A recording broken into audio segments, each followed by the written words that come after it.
What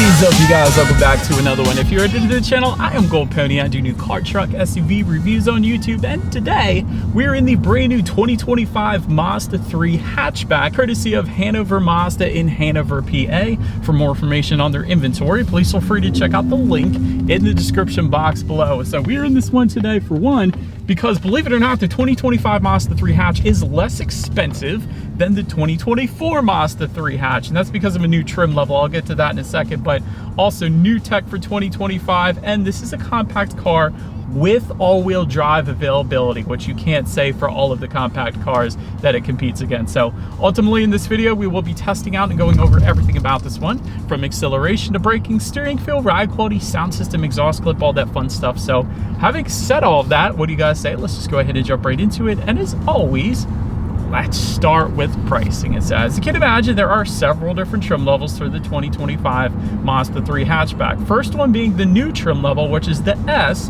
starting at $24,950, which is $740 less than the 2024 model year. So you gotta love that. Select Sport for $25,990, Preferred for $27,690, Carbon Edition all-wheel drive for $30,560, Premium for $30,650, Carbon Turbo all-wheel drive for $33,250, and lastly the Premium Plus Turbo all-wheel drive, the one that we have today, starting at $36,950. So as you can imagine, with all of those trim levels, there are a couple different engine configurations to go along with all of them.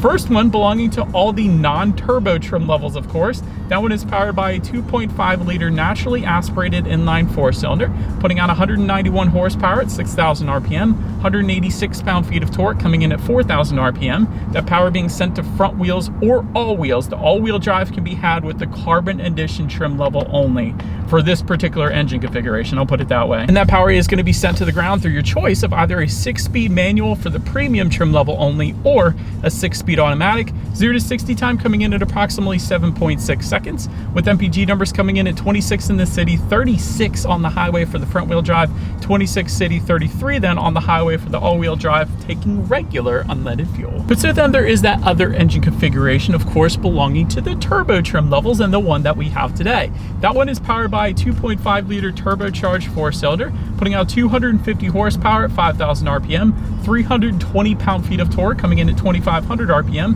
power sent to all 4 wheels through a 6-speed automatic only, 0 to 60 time approximately 5.6 seconds. That is plenty respectable there. MPG numbers coming in at 23 in the city, 31 on the highway, taking premium unleaded fuel for those numbers that I just gave you. However, you can actually put regular unleaded fuel with the turbocharged engine configuration. However, the numbers are going to be reduced a little bit. Just wanted to say that. But before we do any kind of fun acceleration test here in the Mazda 3 hatch, did want to mention to you guys the driving mode. It is one of them. There's a silver toggle switch, I guess black and silver toggle switch, located just to the left of the shifter. It's a sport driving mode. You press that forward, it's going to show sport up on the digital portion of the gauges there, and that's going to adjust things like the shift points and the throttle response. So now I haven't got all of that out of the way, let's go ahead and do a paddle shifter test, and then we'll do the acceleration test. By the way, paddle shifters come on the Premium Plus Turbo trim level that we have today. That's the only trim where you're going to get paddle shifters. So let's put them to the test here, and let's see how quickly they are going to react for us here. All right, so good news here. There is a full manual shift mode. Just slide the shifter all the way to the back and to the left, and let's give these paddle shifters a chance.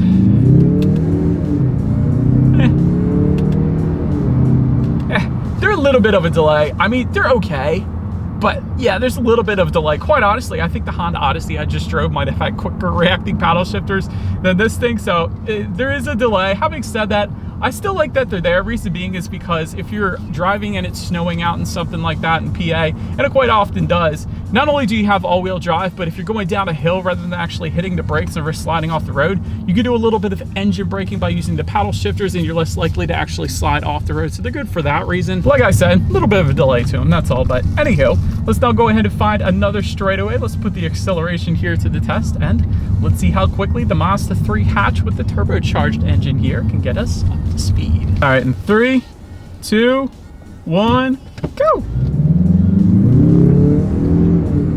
Okay, I like it.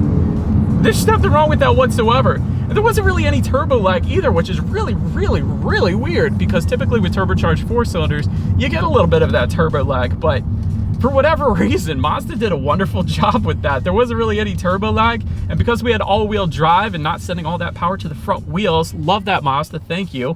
I can't imagine sending all that power just to the front wheels. We would have been torque steer like crazy. We would have been flying off the road, but with all-wheel drive system, it kept all that power planted very well, so there wasn't any spinning, so it's a wonderful acceleration for the Mazda 3 hatch, no doubt there. But anyways, to go along with that acceleration, as always, braking is equally important. So up front, you will find 11.6-inch ventilated front discs. In the back, 10.4-inch solid rear discs. As far as that 60-0 stopping distance goes, that comes in at 120 feet. As far as braking feel goes, it's on the firmer side of things. I love that. Definitely a firm braking feel, so it immediately brings you to a stop. So big fan of the braking there. But then touching on suspension and handling, up front you're going to get an independent McPherson strut front suspension. In the back, torsion beam rear axle. As far as ride quality goes, it's actually been really good in my short little test drive here today. A lot of times with compact cars, you tend to feel a good bit of the road, like the Civic, for example, off the top of my head.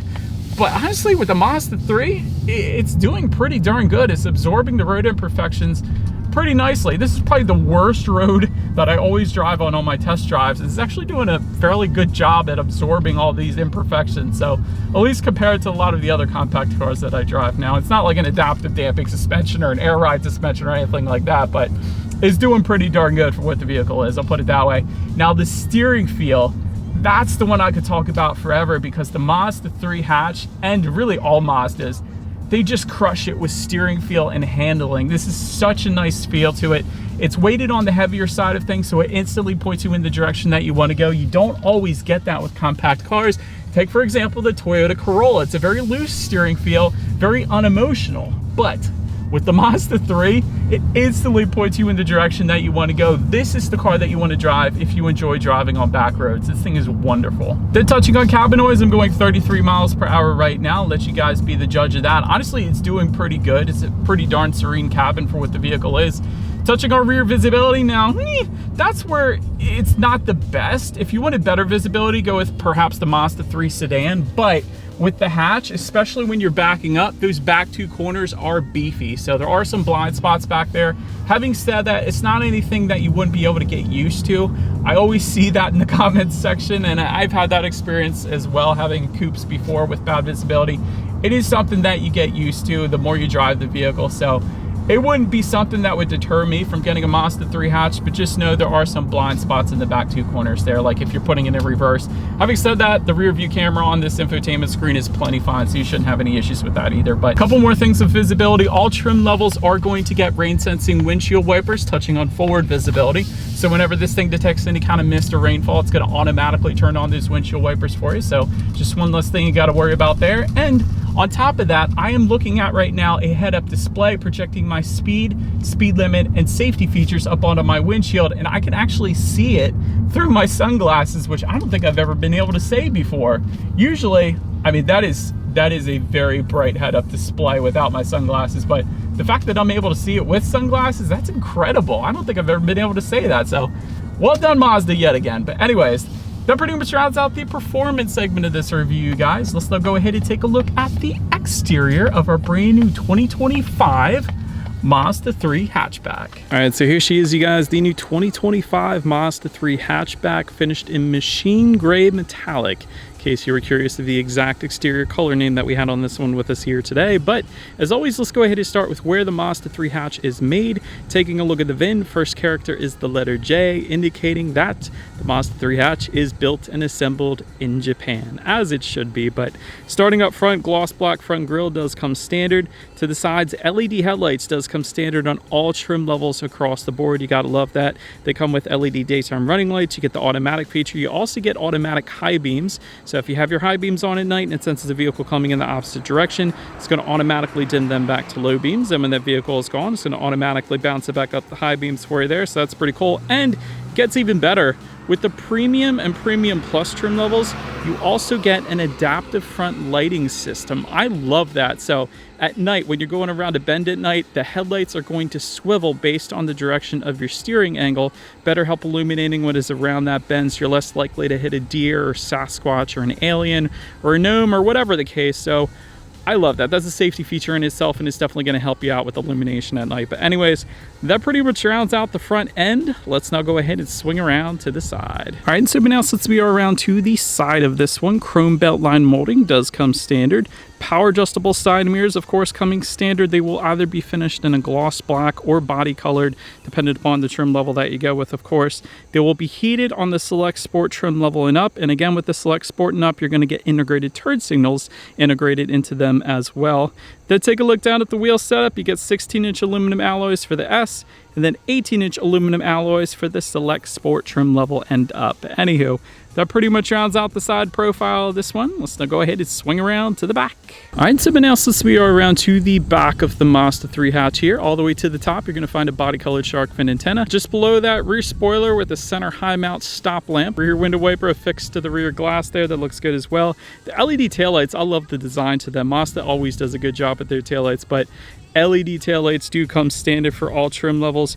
Gonna have a little bit of a gloss black finish found on the lower portion of that rear bumper, and yet again Mazda crushing it with the exhaust look.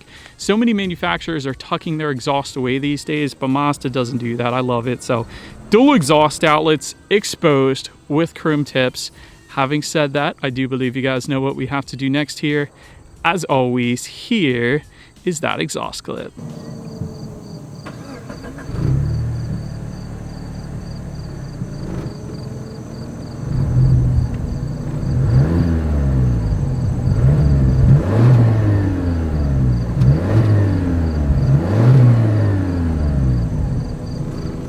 All right, so now since we are around to the back of the Mazda 3 hatch here, when it comes to opening that rear hatch, simply just unlock the vehicle. Then there is a rubberized button in the back. It is a manual hatch, so simply just lift up and it'll open up for you. But once opened up, cargo capacity comes in at 20.1 cubic feet. If that was not enough space, of course, the rear seats do fold down. There is a 60-40 split, meaning you got a ton of extra space then if you needed it. There is LED cargo lighting back there. You don't always find that, so I like that. Cargo cover back there. There's a cargo net. There's some chrome-plated tie-down anchors as well. Then if you were to lift up underneath of that cargo floor, you are going to find a spare tire as opposed to the fix-a-flat, which you guys know I love. But then make your way up to the rear legroom. That comes in at 35.1 inches, so not a ton on paper, but for reference, I'm an even 6 feet tall. This is how much space I had back there. Also for those rear passengers, they do have a rear center armrest with cup holders, which is definitely nice. No rear ventilation. No other compact car has that either. But also no charging ports, unfortunately. Would have liked to have seen that at least on the upper trim levels like we have today. But then make your way up to the front seats. Cloth seating coming with the S trim level. Leatherette seating for the Select Sport, Preferred, and Carbon Turbo. Leather seating for the Carbon Edition and the Premium trim level, and then perforated leather for the Premium Plus Turbo, which is what we have today. So power driver's seat with the Preferred trim level and up, memory settings for the Preferred trim level and up, heated front seats for the Preferred trim level and up. That's kind of the sweet spot there, I guess. But overall, as far as seat comfort goes, it was plenty fine. Definitely didn't have any issues there. But now let's go ahead and take a look at the steering wheel. It is tilt and telescoping. It's going to be wrapped in urethane for that S trim level. However, it's going to be leather wrapped for the Select Sport trim level and up, and then heated as well for the turbo trim level. So it's going to be nice when it starts snowing out here in PA. But now let's go ahead and make our way to the startup. Let me start by showing you guys the key here. You got your Mazda logo on the one side. All of your buttons though are on the side of the key. Essentially it's just lock and unlock, but it is all keyless entry with a push button start for all trim levels across the board. So all I'm going to do here is simply put my foot on the brake and press that engine start button located just by the driver's right knee. And so once started up, the 7-inch digital gauge cluster will come standard front and center. Tachometers all the way to your left, and of course you can control what is on there to some degree by using the steering wheel mounted controls, but not a ton of customization there. Wouldn't mind seeing a little bit more customization, but it gets the job done. It has your outside temperature, how many miles you have left until you hit empty. There's a digital speedometer, so yeah, it'll get the job done. But now let's go ahead and make our way to overall interior quality. A power moonroof is going to come in the preferred trim level and up. Overhead sunglass holder does come standard for all trim levels. Dual zone climate control for the select sport trim level and up. Wireless phone charger for the carbon edition trim level and up. And just behind that wireless phone charger is where you're going to find your dual cup holders. I do like how everything surrounding the shifter here is finished in a nice gloss black. It's a very high-end finish there. Even behind that, still finished in gloss black. And then within the center armrest, there's a little bit of storage there, but you do have USB charging ports, 2 of them in there as well. So that's kind of nice. Also, a nice silver finish to the passenger side glove box. That's usually overlooked, so I like that. A lot of silver finishes to tie together with that, like the door handles, for example. It's actually chrome. And then you got aluminum speaker covers by Bose found on the doors. They look really good. This is typically a finish that you find in Mercedes-Benz, the aluminum speaker covers. So we'll be testing that sound system out in a little bit. I love the HomeLink controls for up to 3 different garage doors found in the bottom portion of this frameless rear view mirror. Also love the black and red contrast there. Got the red seats and the red leather that continues onto the doors just below the infotainment screen as well. So honestly, Mazda always crushes it with their interior quality. Their interior quality and their handling. Those are the 2 big things that always stick out for most Mazdas. So they did a great job with that. But now let's go ahead and take a look at the infotainment screen here. It is not a touch screen. It's an 8.8-inch infotainment screen. The way you control it is by using the circular dial and buttons located just behind the shifter there. It does give you Bluetooth and audio streaming. It gives you Android Auto, Apple CarPlay as well. It is going to be wireless though, Android Auto, Apple CarPlay for the Carbon Edition trim level and up. You can go over some car statistics up there, it looks like. Of course, some different settings you could play around with. Oh, we got navigation up here too. That is pretty stinking cool. I'm just playing around with this for the first time this year, so that's pretty cool. Also, of course, your radio information. So when it comes to the sound systems, there are 3 of them. You get 6 speakers for the S, Select, Sport, and Preferred. 8 speakers for the Carbon Edition and Carbon Turbo, and then for the Premium and Premium Plus, you're going to get a 12-speaker Bose sound system, and that is the one that we have with us here today. So let's go ahead and turn on the radio, see what we got playing this morning, and let's test out the clarity of this one.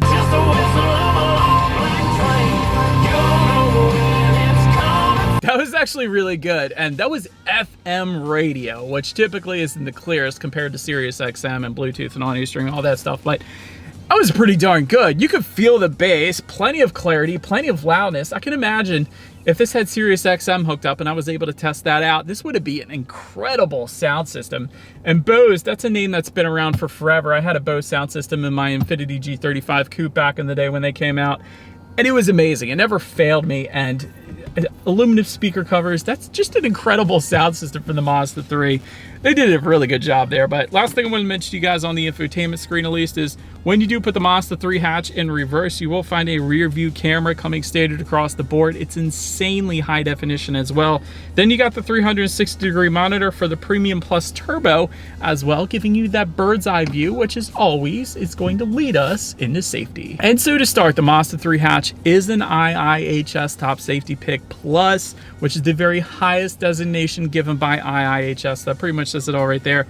Front side curtain airbags do come standard. You got driver and passenger knee airbags up front as well. In the back, you're going to have latch, aka lower anchors and tethers for children for the rear car seats. Rear child door locks, tire pressure monitoring system, but also coming standard. A blind spot monitoring system with rear cross traffic alert, lane departure warning, lane keep assist, adaptive cruise control with stop and go, driver attention alert, and if you were to go with the Premium Plus Turbo, you're also going to get front and rear parking sensors then as well. So overall, when it comes to my final thoughts, excellent safety. Let me just start with that. This is fresh in my mind. You can't beat an IIHS Top Safety Pick Plus.